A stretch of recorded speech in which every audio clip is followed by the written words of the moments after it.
कैसे हैं? उम्मीद करता हूँ आप लोग स्वस्थ मस्त होंगे, अच्छे से होंगे। आपकी पढ़ाई बहुत अच्छी चल रही होगी। फ्रेंड्स, मैं पुजारी आर्य आप सभी का अपने यूट्यूब चैनल में स्वागत करता हूँ और मैं आप सभी के बीच सोशियोलॉजी की क्लास यानी समाजशास्त्र विषय लेकर आता हूँ। और समाजशास्त्र से आप सभी में जो लोग भी किसी भी ऐसे एग्ज़ाम की या किसी भी ऐसे परीक्षा की तैयारी करते हैं जिसमें सोशियोलॉजी यानी कि समाजशास्त्र से प्रश्न पूछे जाते हैं, तो उस हर एक एग्ज़ाम के लिए ये प्रश्न उत्तरों की जो श्रृंखला लेकर आता हूँ काफ़ी इंपॉर्टेंट होती है। आप लोगों की काफ़ी मांग थी कि सर क्लास अलग अलग टॉपिक वाइज लेकर आइए, टॉपिक के अनुसार क्लास करा दीजिए। तो मैं ये इस समय आप सभी का क्लास टॉपिक वाइज ही लेकर आया हूँ, टॉपिक वाइज ही करा रहा हूँ जो है, ताकि जो है आप सभी के मांगों के अनुसार ऐसा ना लगे कि मैं अपने अनुसार क्लास करा रहा हूँ, आप लोगों की बातें को ध्यान नहीं रखता, लेकिन मैं आप सभी को बातों को ध्यान में रखकर ही क्लास कराता हूँ। तो आज का टॉपिक हमारा है समाज के प्रकार।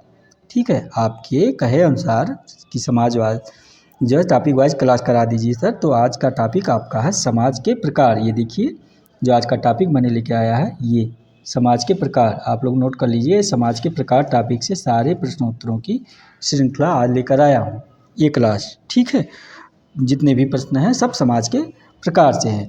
यदि आप UGC net JRF assistant professor PGT government degree college, government inter college, KBS, NBS यानी केंद्रीय विद्यालय, नवोदय विद्यालय, किसी भी ऐसे एग्ज़ाम की तैयारी करते हैं, यूपीएससी, यूपीपीएससी, जहाँ से आपका समाजशास्त्र से प्रश्न पूछे जाते हैं, तो हर एक एग्ज़ाम के लिए प्रश्न उत्तरों की ये श्रृंखला काफ़ी इंपॉर्टेंट है। समाज के प्रकार से हर जगह प्रश्न पूछे जाते हैं।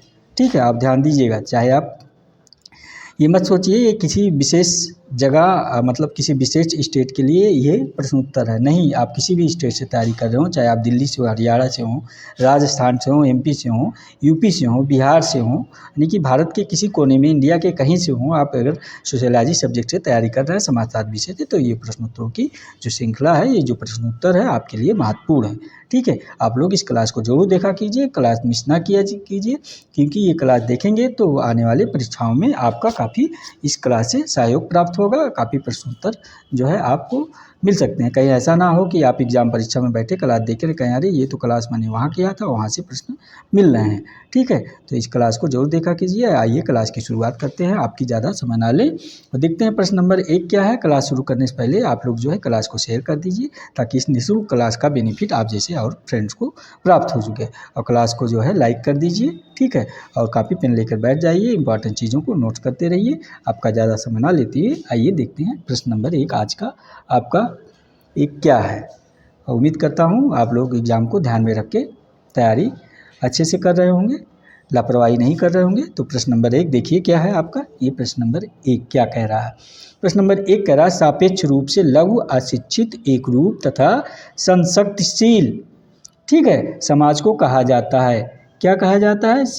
ये सापेक्ष रूप से लघु हो, अशिक्षित हो, एकरूप तथा संशक्तिशील हो, समाज को क्या कहा जाता है? तो आपका ऑप्शन ए लोक समाज, ऑप्शन बी शहरी समाज, ऑप्शन सी ग्रामीण समाज, ऑप्शन डी औद्योगिक समाज। तो इसका आंसर आप सभी को पता होना चाहिए। थोड़ा सा कॉमन सेंस लगाएंगे तो भी इसका आंसर जान जाएंगे। ठीक है, तो इसका आंसर आपका ऑप्शन ए हो जाएगा, ये लोक समाज जो है। कैसे लोक समाज हो जाएगा इसका आप लोग जान ही रहे हैं, क्योंकि जो आपके प्रोफेसर रेडफील्ड महोदय हैं ये कहते हैं एक ऐसा समाज जो अपेक्षाकृत छोटा हो, पृथक हो, अप्रबुद्ध, समरूप तथा समूह एकता के प्रगाढ़ भाव से उत्प्रोत होता है, लोक समाज कहलाता है। तो ये रेडफील्ड महोदय के कथन है, इनकी अवधारणा है। तो इस हिसाब से ये जो आपका सापेक्ष रूप से लघु है, अशिक्षित है, एक रूप है और संशक्तिशील समाज को आपका लोक समाज कहा जाता है। ठीक है, ये आप नोट कर लीजिएगा, प्रोफेसर रेडफील्ड महोदय के अनुसार है। आइए देखते हैं आपका अगला प्रश्न। हम थोड़ा सा तेज़ी से कराएंगे, जल्दी कराएंगे, ताकि आपका जो है समय का बचत भी हो और आपका जो है तैयारी भी अच्छी हो जाए और प्रश्न भी आपके ना छूटें। ठीक है, तो आइए देखते हैं प्रश्न नंबर 2 क्या कह रहा है आपका। प्रश्न नंबर 2 ये कह रहा है निम्नलिखित में से कौन सा एक सही नहीं सुमेलित है। तो क्या कह रहा है प्रश्न कि निम्नलिखित में से कौन सा एक सही नहीं सुमेलित है। नहीं है, ध्यान दीजिए, यानी कि इसमें से कोई 3 सही होगा, एक गलत होगा। तो ऑप्शन ए कह रहा है ये गारो। ठीक है, गारो ऑप्शन ए कह रहा है गारो मेघालय में पाया जाता है, ये ठीक है मेघालय में। ठीक है, ऑप्शन बी कह रहा भूरिया मध्य प्रदेश में पाया जाता है। ऑप्शन सी कह रहा चेंचू आंध्र प्रदेश में पाया जाता है। ऑप्शन डी कह रहा खासी जनजात मणिपुर में पाई जाती है। ये सब गारो, भूरिया, चेंचू, खासी ये जनजातियाँ हैं और ये जो मेघालय प्रदेश है इनका यानी कि आंध्र प्रदेश मणिपुर निवास स्थान है। ये आप लोग ध्यान दीजिएगा, ठीक है, क्योंकि ये अगर नहीं जानकारी होगी तो प्रश्न गलत कर देंगे। तो इसमें से आपका बताइए कौन सा जो है सही नहीं सुमेलित है इसमें से। तो आपका ऑप्शन जो ये जो होगा डी, ठीक है, ऑप्शन डी इसका हो जाएगा। ये आंसर सही नहीं सुमेलित है, ऑप्शन डी। ध्यान दीजिएगा, इसको नोट करके रखिएगा कि ऑप्शन डी इसका सही नहीं सुमेलित है। ठीक है, ऑप्शन डी। ये खासी मणिपुर की जनजात नहीं है, खासी मणिपुर में नहीं पाई जाती। फिर खासी कहाँ पाई जाती है? तो खासी जनजात ये आपका जो है असम में पाई जाती है। आप इसको नोट करके रखिए, कहाँ पाई जाती है? असम में पाई जाती है खासी जनजात। ठीक है, तो बाकी ये आपका ऑप्शन ए जो है गारो मेघालय में पाई जाती है, भूरिया मध्य प्रदेश में, चेंचू आंध्र प्रदेश की जनजात है। तो आप इसका आंसर समझ ही गए होंगे। आइए देखते हैं अगला प्रश्न क्या कह रहा है आपका। प्रश्न नंबर 3। ये प्रश्न नंबर 3 आपका कह रहा है कि साम्यवादी समाजों को वर्गीकृत किया गया है। जो आपका प्रश्न 3 ये है, कह रहा है साम्यवादी समाजों को वर्गीकृत किया गया है। तो साम्यवादी समाज को किस में वर्गीकृत किया गया है? तो आपका ऑप्शन ए कह रहा प्रथम विश्व के रूप में, ऑप्शन बी कह रहा दूसरे विश्व के रूप में, ऑप्शन सी कह रहा तीसरे विश्व के रूप में, ऑप्शन डी कह रहा चौथे विश्व के रूप में। तो इसका आंसर प्रश्न नंबर 3 का आंसर क्या हो जाएगा? आप सब बताइएगा प्रश्न उत्तर नंबर 3 का आंसर। तो इसका आंसर आप सब जानिए, ऑप्शन बी हो जाएगा, दूसरे विश्व के रूप में इसका आंसर हो जाएगा। ठीक है, नोट करके रखिएगा। साम्यवादी समाजों का वर्गीकृत जो किया गया है दूसरे विश्व के रूप में किया गया, क्योंकि ये जो आर्थिक विकास के स्तर के आधार पर आपके एंथोनी गिडेंस महोदय हैं, इन्होंने समाज को विकास के अंदाज में 7 भागों में बांट रखा है। ठीक है, तो 7 भाग इनके कौन कौन से हैं एंथोनी गिडेंस के, आप लोग नोट करके रख लीजिए इसको। ये पहली भाग जो बताते हैं आपके एंथोनी गिडेंस महोदय, कहते हैं जो समाज है ये शिकारियों में एकत्रीकरण समाज है, और दूसरा बताते हैं ये आपके कृषक समाज, तीसरा बताते हैं पशुचारी समाज, और चौथा ये बताते हैं परंपरागत समाज। ठीक है, और पांचवा क्या ये बताते हैं, आप नोट करके रखिएगा। पांचवा बताते हैं आपके पहली दुनिया का समाज। ये पहली दुनिया का समाज जो बताते हैं ये कहाँ पाया जाता है? आपको यूरोप और जो यूरोपीय और अमेरिकी जो है अमेरिका के ये कंट्रियाँ, उसकी बात करते हैं ये पहली दुनिया का समाज। और दूसरी दुनिया का समाज जो ये बताते हैं सन 1917 के आसपास रूसी क्रांति का जो पश्चात हुआ था, इसको दूसरी दुनिया का समाज बताते हैं। और सातवीं आखिरी बताते हैं, कहते हैं तीसरी दुनिया का समाज जो एशिया अफ्रीका है। सातवां आखिरी बताते हैं तीसरी दुनिया का समाज जो आपका एशिया अफ्रीका यानी कि एशिया महाद्वीप में हम लोग हैं, भारत देश एशिया महाद्वीप में है ना, आप लोग जानते हैं। तो ये इस हिसाब से है। तो आपका ये प्रश्नोत्तर साम्यवादी समाजों का वर्गीकृत किया गया जो दूसरे विश्व के रूप में। आप लोग इसका आंसर समझ गए हैं उम्मीद करता हूं, क्योंकि ये आपका गिडेंस के अनुसार है, इनके अवधारणा के अनुसार है। ठीक है, आइए देखते हैं अगला प्रश्न क्या है आपका। प्रश्न नंबर 4। ये प्रश्न नंबर 4 क्या कह रहा है, इसका ध्यान दीजिएगा। प्रश्न उत्तर नंबर 4 कह रहा है कि निम्नलिखित में से किसने ग्रामीण समुदाय को लघु समुदाय कहा है? प्रश्न उत्तर नंबर 4 कि निम्नलिखित में से किसने ग्रामीण समुदाय को, ये ग्रामीण समुदाय को लघु समुदाय जो है समुदाय कहा है? तो आपका option A Max Weber, option B Tonnies, option C Henry Morgan, option D Robert Redfield महोदय हैं।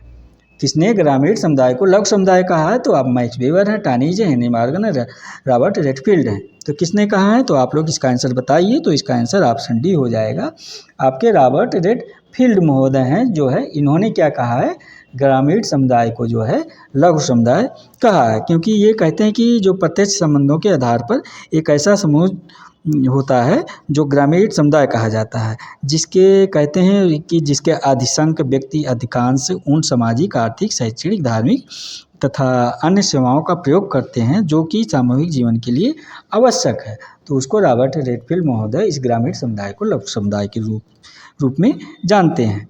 ठीक है, अगला प्रश्न देखते हैं क्या है। आइए आपका प्रश्न नंबर ये 5 क्या कह रहा है। 5 नंबर कह रहा है कि निम्नलिखित में से कौन सी एक खास तौर से समाजशास्त्रीय दृष्टिकोण से आर्थिक संस्था नहीं है? प्रश्न नंबर 5 नोट करके रखिए, क्या कह रहा है कि निम्नलिखित में से कौन सी एक खास तौर से समाजशास्त्रीय दृष्टिकोण से आर्थिक संस्था नहीं है सामाजिक रूप से। तो आपका ऑप्शन ए अनुबंध, ऑप्शन बी बाजार, ऑप्शन सी श्रम विभाजन, ऑप्शन डी कारखाना। प्रश्न नंबर 5 ध्यान देंगे तभी इसका आंसर सही कर पाएंगे, अन्यथा आंसर गलत कर देंगे, क्योंकि समाज के प्रकार में आपके अर्थव्यवस्था और समाज से जो है जो क्वेश्चन है ये प्रश्न समाज के प्रकार से, तो ये प्रश्न अगर ध्यान नहीं देंगे तो वास्तव में गलत कर देंगे, क्योंकि ये इंपॉर्टेंट प्रश्न है प्रत्येक एग्जाम को। ये प्रश्न देखिए आपका UGC net JRF assistant professor और आपका इसमें क्या कहते हैं ये यूजीसी ने असिस्टेंट प्रोफेसर में पूछा जा चुका है। ठीक है, ये तो ये आप लोग ध्यान दीजिएगा, ऐसे प्रश्न ही पूछे जा रहे हैं। तो इसमें से आंसर क्या हो जाएगा आप सब बताइए। तो इसका आंसर ऑप्शन ए अनुबंध हो जाएगा प्रश्न उत्तर नंबर 5 का जो है, क्योंकि समाजशास्त्रीय दृष्टिकोण से जो है अनुबंध सामाजिक व्यवहारों का एक समझौता मात्र माना जाता है समाजशास्त्रियों के अनुसार, जबकि ये कहते हैं कि जो समाजशास्त्री आपके कारखाना है, बाजार है, श्रम विभाजन आर्थिक संस्था का जो उदाहरण है, ये संपूर्ण समाज में व्यवसायिक विशिष्टता का एक जो प्रक्रिया है श्रम विभाजन का, जो विभिन्न गतिविधियों और संस्थाओं में जैसे परिवार, राज्य और व्यवस्था में सामाजिक जीवन की विविधता को दर्शाता है, उस बारे में बताता है। ये आपका बाजार, श्रम विभाजन, कारखाना है। तो बाकी आपका ऑप्शन ए जो अनुबंध है यही नहीं होगा, आप नोट करके रखिएगा। इस प्रकार आपका ऑप्शन ए अनुबंध हो जाएगा इसका आंसर।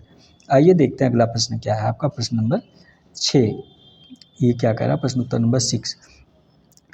प्रश्न उत्तर नंबर 6 आपका कह रहा है, क्या कह रहा है कि विभिन्न व्यवसायों में श्रम कार्यों के विशिष्टीकरण का उत्पादन व्यवस्था के साथ जोड़ा जाना कहलाता है। ठीक है, ये प्रश्न 6 कि विभिन्न व्यवसायों में श्रम कार्यों के विशिष्टीकरण का उत्पादन व्यवस्था के साथ जोड़ा जाना कहलाता है। क्या कहलाता है? ऑप्शन ए उत्पादन व्यवस्था, ऑप्शन बी उत्पादन संबंध, ऑप्शन सी उत्पादन प्रणाली, ऑप्शन डी श्रम विभाजन। जो है ऑप्शन डी श्रम विभाजन। तो इसका आंसर क्या हो जाएगा प्रश्न नंबर 6 का आप सब बताइएगा। तो इसका आंसर आपका ऑप्शन डी हो जाएगा, नोट करके रखिएगा। ऑप्शन डी इसका सही आंसर है, श्रम विभाजन। ठीक है, ऑप्शन डी। क्योंकि श्रम विभाजन से तात्पर्य किसी भी अस्थायी संगठन में मिलजुल कर काम करने वाले व्यक्तियों का एक समूह होता है, जो भिन्न भिन्न होते हैं किंतु समन्वयात्मक रूप से जो क्रिया अनेक आप करते हैं, जो कार्य का संपादन करते हैं, ठीक है, उसको रखा जाता। और इस अवधारणा का जो सामाजिक विज्ञानों में सर्वप्रथम प्रयोग किसने किया था, इस अवधारणा का प्रयोग सर्वप्रथम किसने किया था, आप नोट करके रखिएगा। आपके प्रोफेसर एडम स्मिथ महोदय हैं, उन्होंने किया। उनकी एक बुक है, नोट कर लीजिए, जो काफ़ी इंपॉर्टेंट बुक्स है, प्रोफेसर एडम जो है स्मिथ महोदय की है। ये समाजशास्त्री नहीं है प्रोफेसर एडम स्मिथ महोदय। जो एडम स्मिथ महोदय हैं ये एक अर्थशास्त्री हैं। ठीक है, तो इनकी पुस्तक क्या है, नोट करके रखिएगा, inquiry into the nature and courses of the wealth of nations. सन 1775 में इस पुस्तक को इन्होंने लिखा है। आप एक बार फिर नोट कर लीजिए, मैं आराम से बोल दे रहा हूँ, पुस्तक का नाम इम्पॉर्टेंट है क्योंकि ये प्रश्न बार बार पूछा जा रहा है। इनका प्रोफेसर एडम स्मिथ का पुस्तक है। क्या है पुस्तक का नाम? Inquiry into the nature and courses of the wealth of nations. ठीक है, ये कब लिखा है? 1775 में। उम्मीद करता हूँ ये भी प्रश्न आपके समझ में आ गया होगा। ठीक है, आइए देखते हैं अगला प्रश्न, प्रश्न नंबर 7 क्या कह रहा है आपका, प्रश्न उत्तर नंबर 7। ये कह रहा है इच्छाओं की संतुष्टि के लिए किए गए उत्पादन तथा वस्तुओं एवं सेवाओं के विनिमय को कहते हैं। प्रश्न नंबर 7 है, क्या इच्छाओं की संतुष्टि के लिए किए गए उत्पादन तथा वस्तुओं एवं सेवाओं के विनिमय को कहते हैं? क्या कहते हैं आप बताइए। ऑप्शन ए उत्पादन क्रिया, ऑप्शन बी विनिमय क्रिया, ऑप्शन सी आर्थिक क्रिया, ऑप्शन डी तार्किक क्रिया। तो उत्पादन क्रिया, विनिमय क्रिया, आर्थिक क्रिया, तार्किक क्रिया, ABCD ऑप्शन है, इसमें से क्या कहेंगे बताइए। जो है आप सब फटाफट इसका आंसर दीजिए, क्योंकि अगर प्रश्न ध्यान से थोड़ा सा पढ़ेंगे तो इसका आंसर गलत हो ही नहीं सकता। तो इसका ऑप्शन आप नोट कर लीजिएगा, ऑप्शन डी हो जाएगा तार्किक क्रिया। ठीक है, क्या हो जाएगा? तार्किक क्रिया। क्योंकि मैक्स वेबर ने सामाजिक क्रियाओं को 4 श्रेणियों में बांट रखा है। कौन? मैक्स वेबर महोदय जो आपके हैं, इसको 4 जो है श्रेणियों में बांट रखा है। नंबर 1 कौन सी श्रेणी? नंबर 1 बताते हैं, क्या बताते हैं? तार्किक क्रिया। नंबर 2 बताते हैं मूल्यांकन क्रिया, जो है नंबर 2 मूल्यांकनात्मक क्रिया। और नंबर 3 बताते हैं प्रभावात्मक क्रिया। और नंबर 4 ये जो लास्ट बताते हैं परंपरात्मक क्रिया। कौन? ये मैक्स वेबर महोदय, इसको नोट करके रखिएगा। तो इसका आंसर आपका तार्किक क्रिया हो जाएगा। मैक्स वेबर के अनुसार इच्छाओं की संतुष्टि के लिए किए गए उत्पादन तथा वस्तुओं एवं सेवाओं के विनिमय को कहते हैं क्या? तार्किक क्रिया के तहत इसको रखते हैं। उम्मीद करता हूँ ये प्रश्न 7 नंबर आपके अच्छे से समझ में आ गया होगा। आइए देखते हैं अगला प्रश्न क्या है। ये प्रश्न आपका 8 नंबर प्रश्न क्या कह रहा है, देखिए 8 नंबर प्रश्न आपका ये जो कह रहा है, इसको ध्यान दीजिएगा। ये 8 नंबर, लुई बर्थ प्रथम विश्लेषण करने वालों में से एक थे। ये लुई बर्थ महोदय जो हैं प्रथम विश्लेषण करने वालों में से एक थे। क्या? ऑप्शन ए स्वचलन के प्रभाव का, ऑप्शन बी उद्योगवाद के प्रभाव का, ऑप्शन सी उत्तर उद्योगवाद के प्रभाव का, ऑप्शन डी नगरीयवाद के प्रभावों का। तो इसका आंसर क्या हो जाएगा? लुई बर्थ प्रथम के अनुसार प्रश्न उत्तर नंबर 8 का आंसर दीजिए। तो ऑप्शन डी है इसका, नगरीयवाद के प्रभाव का। इसको नोट कर लीजिएगा, ऑप्शन डी है ये लुई बर्थ प्रथम महोदय का आंसर। ठीक है, नगरीयवाद के, क्योंकि नगरीय जीवन के साथ व्यक्तियों के समायोजन की प्रक्रिया की बात जो होता है उसको नगरवाद कहते हैं। आपके ये शिकागो संप्रदाय के जो लुई बर्थ हैं के अनुसार ये बताते हैं कि नगरवाद या नगरीय बसावट का जो तरीका होता है अपितु या जीवन की एक विशिष्ट शैली है। ये लुई बर्थ महोदय के अनुसार है। ठीक है, उम्मीद करता हूँ प्रश्न उत्तर नंबर 8 अभी आपके अच्छे से समझ में आ गया होगा। आइए देखते हैं प्रश्न उत्तर नंबर 9। फ्रेंड्स मैं जल्दी करा रहा हूँ ताकि आपके समय का बचत हो, आपकी जो है कम समय में अधिक से अधिक तैयारी हो जाए। ठीक है, तो ये प्रश्न उत्तर नंबर 9 है। ऐसा भी नहीं कि आपके समझ में नहीं आ रहा प्रश्न, जल्दी कराने के बावजूद भी आपके प्रश्न समझ में आ रहा होगा। अगर आपके किसी कारणवश आप इस क्लास को देख नहीं पाते हैं, आपके पास समय नहीं मिल पाता, क्योंकि आप हो सकता है कामकाजी महिला हो या कामकाजी पुरुष हो या कामकाजी छात्र छात्रा हो, ठीक है, घर और परिवार फैमिली में रहते हैं, टाइम नहीं मिल पाता हो। तो जैसे आप खाना बना रहे हैं, मान लीजिए कामकाजी महिला हैं तो खाना बना रही हैं और कामकाजी पुरुष कोई काम कर रहे हैं, तो इस क्लास को लगा के रख दिया कीजिए, केवल मेरी आवाज़ को सुनिए। ठीक है, क्लास देखने के समय आवाज़ को सुना कीजिए। सुनने से क्या है, आपकी चीज़ें तैयार हो जाएगी जो इसमें, क्योंकि मैं हर एक चीज़ को देखते होंगे क्वेश्चन क्लियर करके पढ़ता हूँ, ऑप्शन आपका ABCD एकदम एक ऑप्शन क्लियर करके बताता हूँ, आंसर क्लियर करके बताता हूँ। तो आपकी तैयारी 60% हो जाएगी। आप अगर क्लास ऐसे देखा कीजिए, सुन लीजिए अगर आपके पास समय का अभाव है। ठीक है, सोशियोलॉजी से यानी समाजशास्त्र से आप तैयारी करते हैं किसी भी एग्जाम की, चाहे आप PGT, assistant professor, net, JRF, अगर आपके पास टाइम नहीं है तो क्लास लगा के रख दिया कीजिए। खासकर वो सब जो PGT वगैरह तैयारी करती हैं, देखिए मैं एक चीज़, एक राइटर, एक बुक, एक अवधारणा, ठीक है, कथन कांड सब एकदम क्लियर करके बताता हूँ। तो आइए देखते हैं प्रश्न नंबर 9 क्या आपका है। प्रश्न उत्तर नंबर 9 कह रहा है निम्नलिखित विशेषताओं में से कौन सा एक विशेषता सही नहीं है। ये जो विशेषता दिया है कह रहा है इसमें से कौन सी एक विशेषता ऐसी है जो सही नहीं है।